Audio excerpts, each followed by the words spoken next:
എറണാകുളം ചെമ്പറക്കയിൽ ഭാര്യയെ വെട്ടിക്കൊന്നു. ചെമ്പറക്കി 4 സെന്റ് കോളനിയിലെ അനു രവിയാണ് കൊല്ലപ്പെട്ടത്.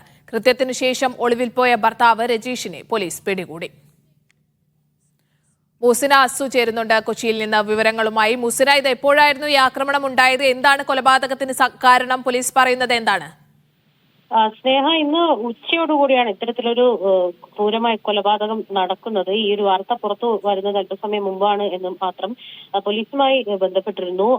അപ്പോൾ വിവരങ്ങൾ അറിഞ്ഞത് ഇന്ന് ഉച്ചയോടുകൂടിയാണ് ഇത്തരത്തിലൊരു സംഭവം ഉണ്ടാവുന്നത്. ഈ അനുവിന്റെ അച്ഛൻ വന്നതിന് ശേഷമാണ് മകളുടെ മൃതദേഹം കണ്ടെത്തുന്നതും തുടർന്ന് പോലീസിൽ വിവരം അറിയിക്കുകയും ചെയ്തത്. അന്വേഷണത്തിനൊടുവിലാണ് രജീഷ് കൃത്യം നടത്തിയതിനു ശേഷം ഇയാൾ ഒളിവിലായിരുന്നു. ആലുവ മണപ്പുറത്തിന് സമീപത്തു നിന്നാണ് ആലുവ പോലീസ് ഇവരെ തൊടിയത്തപ്പറമ്പ് പോലീസ് കൈമാറുന്നത്. ഭാര്യയെ ഇയാൾക്ക് സംശയമായിരുന്നു. ഇതുമായി ബന്ധപ്പെട്ട് കഴിഞ്ഞ ദിവസവും വലിയ രീതിയിൽ വഴക്ക് ഇവർ തമ്മിൽ ഉണ്ടായിരുന്നു. മറ്റ് ബന്ധുക്കളാരും വീട്ടിലില്ലാത്ത സമയത്താണ് ഇന്ന് ഉച്ചയ്ക്ക് ഇത്തരത്തിലൊരു കൃത്യം നടന്നത് എന്നാണ് പോലീസിൽ നിന്ന് നമുക്ക് ലഭിക്കുന്ന വിവരം. ശരി, മുസിന അസുവാണ് കൊച്ചിയിൽ നിന്ന് വിവരങ്ങൾ നൽകിയത്.